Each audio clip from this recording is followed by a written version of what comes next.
The snow that morning was heavy and wet, clinging to the ground instead of drifting away.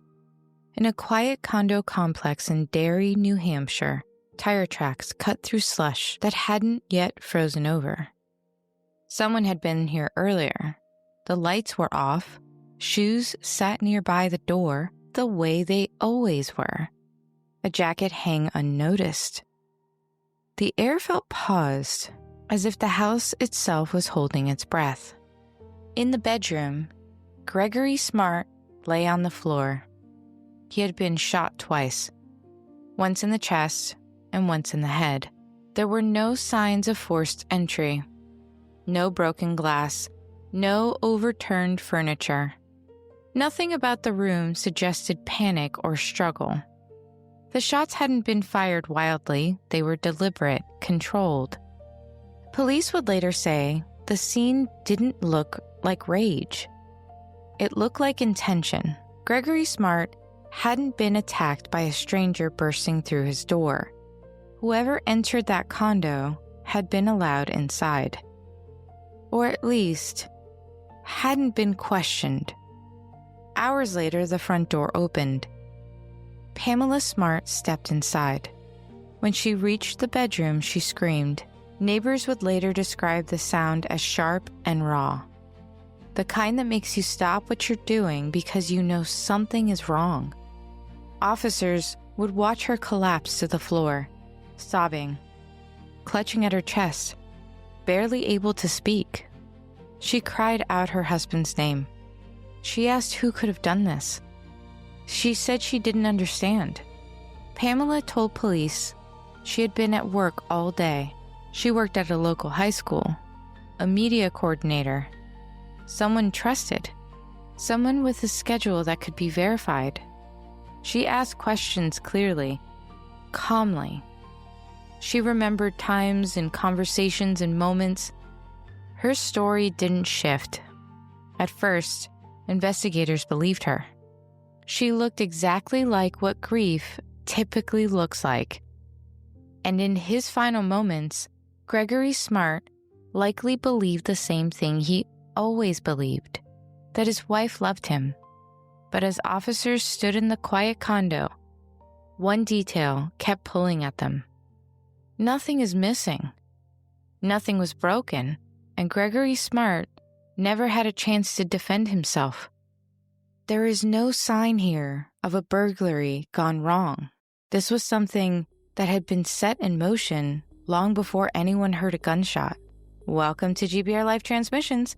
I'm your host, Caitlin, and you're listening to GBR Life of Crimes, where we explore not just what happened in crimes committed by women, but why they happened and the psychology behind them.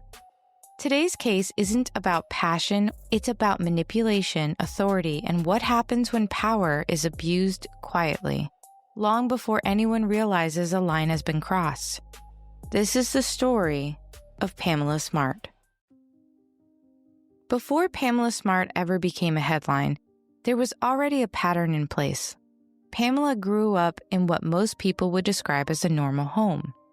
There was no widely reported stories of chaos or instability that would later offer an easy explanation.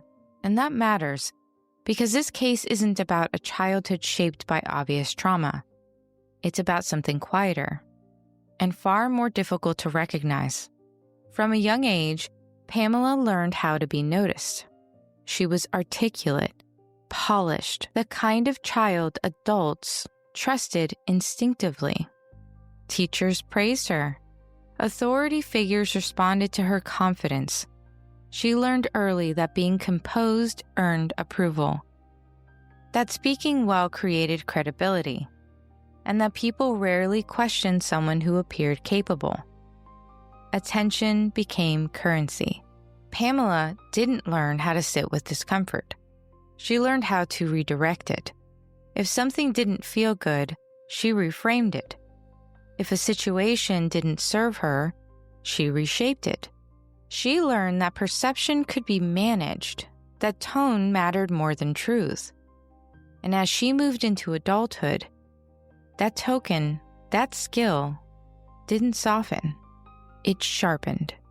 And by the time Pamela met Gregory Smart, She wasn't chasing partnership. She was chasing validation. Marriage, for Pamela, wasn't about building a life together. It was about stepping into a role that confirmed that she was accomplished and admired. But validation built on image never lasts.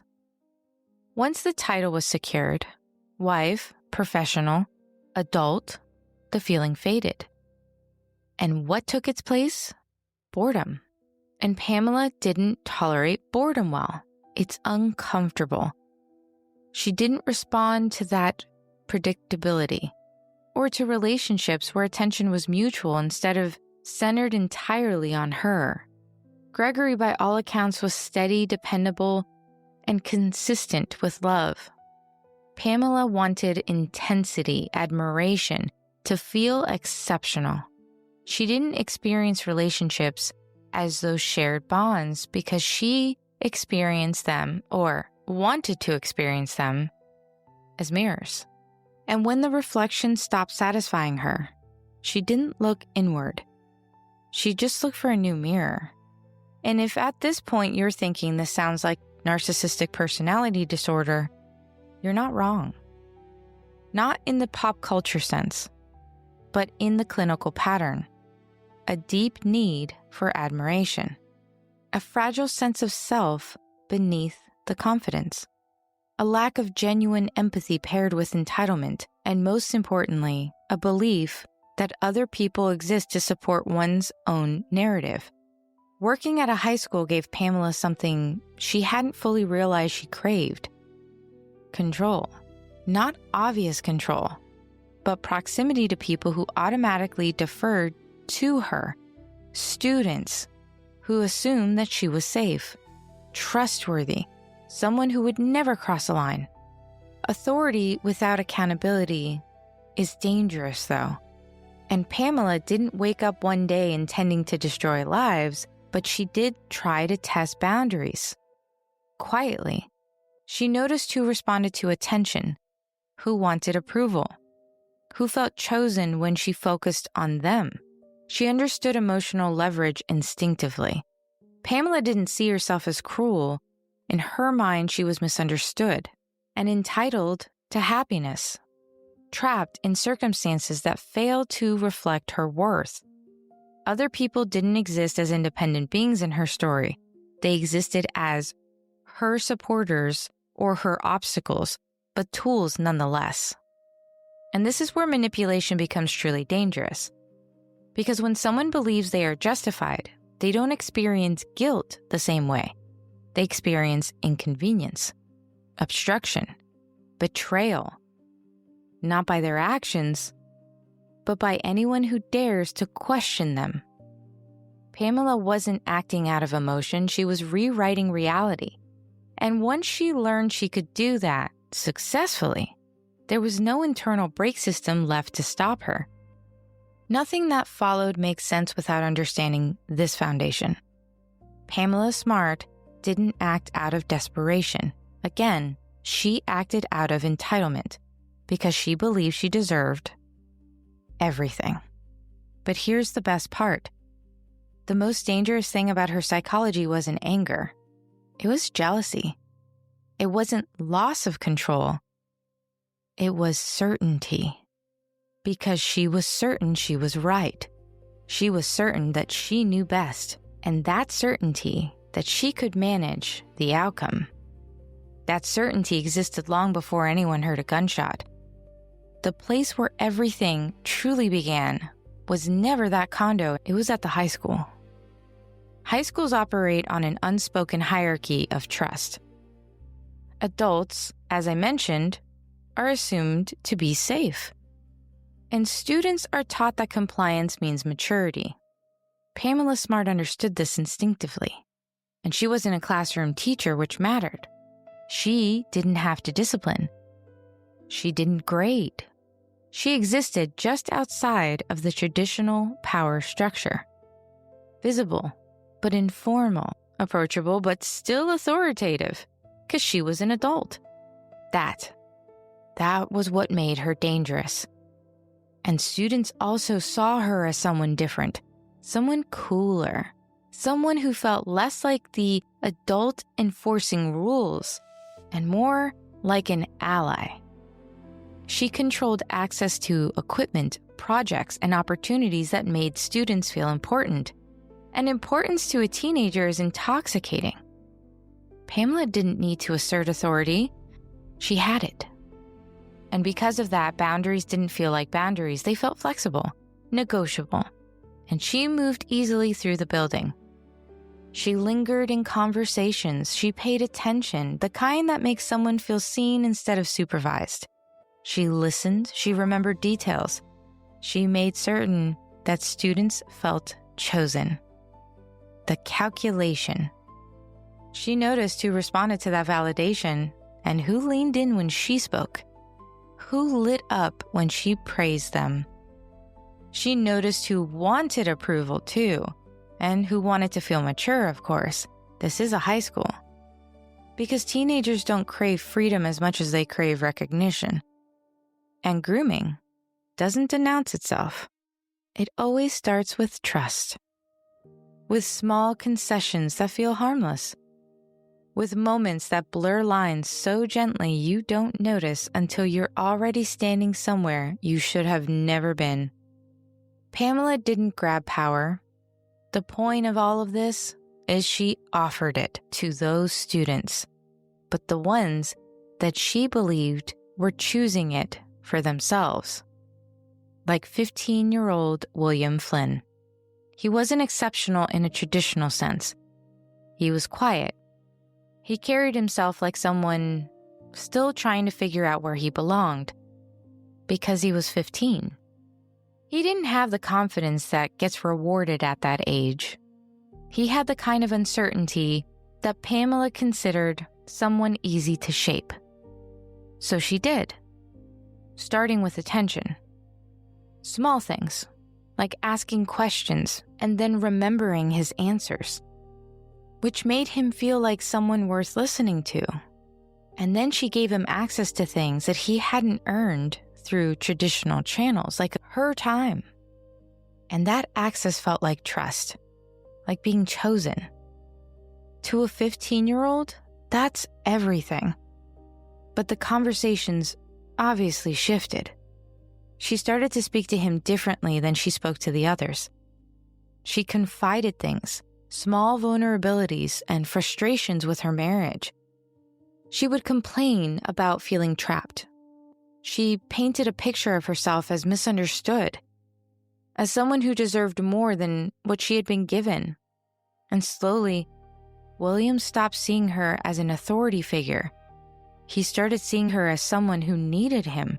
Pamela didn't seduce through force. She seduced through the narrative.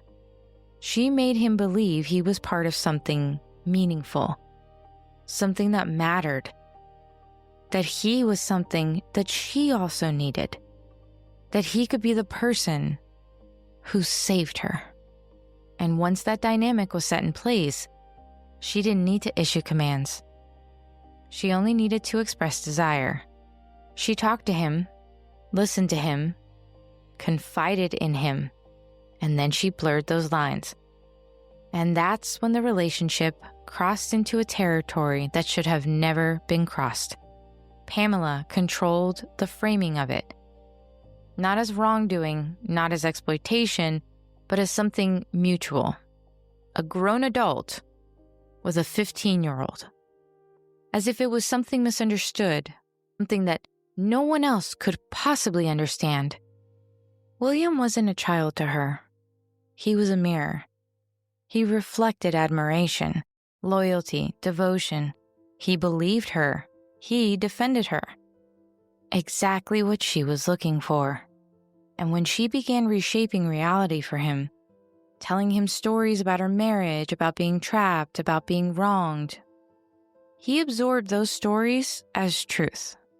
Pamela didn't ask him to save her. Like I said, it was just there. She let him decide that this was his role. And that's the most dangerous part of manipulation. When the person being manipulated believes the idea was theirs. And once William accepted that role, He actually saw himself as her protector.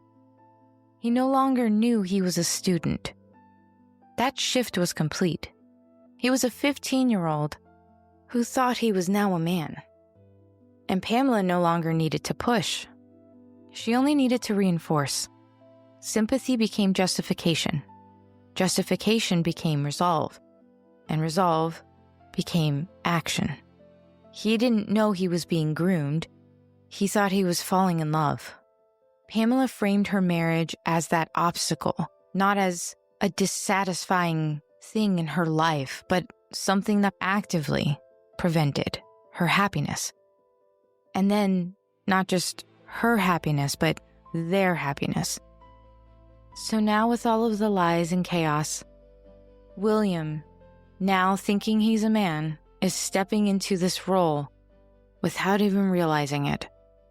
But the worst part of everything is, he stepped into the role, he believed her words as truth, but she never actually told him to do anything. And someone with narcissistic personality traits doesn't want sympathy, they want allegiance. They want someone to choose them completely, even against what could be perceived as actual reality. Remember, that's gone. Reality now is whatever Pamela says. And she wanted William to see himself as essential, as her protector. And remember, they only understood each other. They only understood what they were going through together. No one could understand but them. So she made him feel like he thought of all of these solutions himself, even to the point that he felt responsible. And that's how manipulation works when it's most effective. It never forces compliance. It makes compliance feel like loyalty, like love. And at some point, the idea surfaced that there was no way out. Divorce was not an option, and leaving would make things worse. So Pamela didn't say what needed to happen. She let William imagine it. And that's where everything accelerated. Pamela started to provide logistics. She gave William the layout of the condo, the schedule, the details. She told him when Gregory would be home and when she wouldn't be. She gave him everything he needed, except the will to do it. But I guess, technically, she gave him that too, just a few months earlier. Which is why, on May 1st, 1990, William Flynn and his friends entered the condo in Derry. Gregory Smart was home like he was supposed to be, and he didn't fight. He didn't even have time to realize what was happening. He was immediately shot twice, once in the chest and once in the head. And the house was quiet again. When Pamela came home that night, she performed grief exactly the way someone would expect. She screamed, she collapsed, she answered police questions with clarity and composure, but the kind of composure that made her seem credible, like she was in pure shock. But they kept coming back to the same question. Why was nothing stolen? Why was nothing broken? Gregory hadn't been threatened. It'd simply been killed. That kind of precision suggested something deeper. Then the boys started talking. Not to the police, but to other friends. To people they trusted, and eventually, one of those people went to authorities. Cecilia Pierce had been Pamela's friend, and she had listened to Pamela's complaints about Gregory. She had watched the relationship with William unfold. And when she realized what had actually happened, she agreed to wear a wire. And then those recordings captured everything. Pamela speaking about the crime with clarity, with detail, and unfortunately with no trace of remorse. She didn't deny what had happened, but she, of course, very Pamela Smart of her, reframed it. She spoke about Gregory's death as a problem that had been solved. She spoke about the boys as people who had helped her. And she discussed logistics, like alibis, and how she managed the narrative the same way that she had managed everything else, with confidence and control. And that's when the facade obviously broke. They had evidence. It was now known. Pamela Smart killed her husband. So she was arrested. And when it was time for Pamela Smart's trial, it became a media spectacle. And it wasn't because of what she had done. It was because of who she appeared to be. Young, attractive, composed, and the kind of person that you would trust in a professional setting. The kind of person who didn't match the image of a murderer or someone who was interested in a 15-year-old. Cameras captured every moment, every word, every expression, and it became one of the first fully televised trials in American history. And the public couldn't look away. Pamela sat through it all with the same calm demeanor that she had shown police on the night Gregory died. She didn't rage, she didn't weep. She focused on maintaining that control. The prosecution argued that Pamela had orchestrated Gregory's murder, that she had manipulated a teenager into carrying out a crime she wanted committed but wasn't willing to execute herself, that she had used her position of authority to groom William Flynn into believing he was acting out of love when he was actually acting out of coercion. So the truth. And then the defense argued that Pamela had been a victim of circumstance, that she had been naive, that she hadn't intended for Gregory to die, and that the relationship with William had gotten out of her control. The recordings made that argument difficult to sustain, however, because she did clearly state details, and she spoke about the crime, again, with no trace of remorse. She didn't even deny what happened. She only reframed it. She only spoke about it as if it was a problem that was solved. Gregory, her husband, was only a problem. But hey, she solved it, right? Thankfully, the jury convicted her of conspiracy to commit murder, and witness tampering, and being an accomplice to first-degree murder. She was sentenced to life in prison without the possibility of parole. The boys did receive sentences as well, but far lesser, and some were paroled after serving their time. Others remain incarcerated, but all of them spoke eventually about what happened, and they all expressed remorse. They acknowledged the damage they caused, and they accepted responsibility for their actions. The fact is they were children, and they really were coerced. And Pamela Smart, she never, ever expressed remorse. And that lack of remorse helps in identifying why her case is so psychologically complex, and not just what she did, but it's how consistently she maintained the same narrative before, during, and after exposure. So calm, with great memory, but also her ability to act.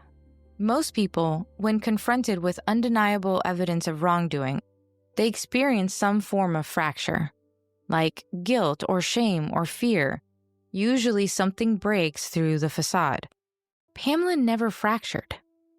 She maintained the same core beliefs, that she was misunderstood, that people had misinterpreted her words, that the recordings didn't reflect intent, only frustration, that she deserved a different outcome. And she didn't pivot, she didn't soften. She adapted her language without altering the underlying framework. And in psychological terms, this reflects a rigid defense structure. Someone who cannot tolerate the discomfort of being wrong. Someone whose sense of self is so fragile that accepting fault would be like a total collapse. So instead of collapsing, she just rebuilt it. She found new narratives, new justifications, new ways to position herself as the person who deserves sympathy rather than scrutiny. She acted consistently, before the crime, during it, and long after. We're talking long after while she's in jail. Same, consistent behavior. Control, certainty, deflection, narrative management. And if you're wondering whether or not she went for parole, of course she did. But it never happened. Because while she stood in front of those parole boards, all they wanted was her to take accountability, to admit what she had done. But she never would. because that would destroy her, and that she was never willing to accept. Even decades later, Gregory Smart's name rarely surfaced in her statements unless necessary. His life, his future, his family, they remained secondary to the damage that she believed had been done to her. Meanwhile, outside the prison walls, the case took a second life. It became a shorthand for a certain kind of danger that people struggle to name. A woman in authority, controlled demeanor, a crime that didn't look violent until it was irreversible. The public didn't know where to place their discomfort, so it often defaulted to sensationalism, with affairs and age gaps or shock value. Society is far less prepared to recognize grooming when it doesn't fit the stereotype they want it to fit. When it doesn't look aggressive. When it doesn't come from someone already labeled as dangerous. When it comes from a woman instead of a man. Pamela Smart just didn't match the picture that people were taught to fear. And that's why she was able to operate for as long as she did. Either way, Gregory Smart is dead. He didn't get to argue his side. He didn't get appeals or parole hearings. And he didn't get decades to refine his narrative. His life ended in a quiet room in a home where he believed he was safe. And William has to live knowing that he was groomed at just 15 by someone he should have been able to trust. I guess you'll never know how far someone will go until it's too late. This has been GBRLIFE of Crimes, part of GBRLIFE Transmissions, and I'm Caitlin, reminding you that understanding the darkness helps us appreciate the light. Join me next time as we uncover another case that challenges everything we thought we knew about the criminal mind.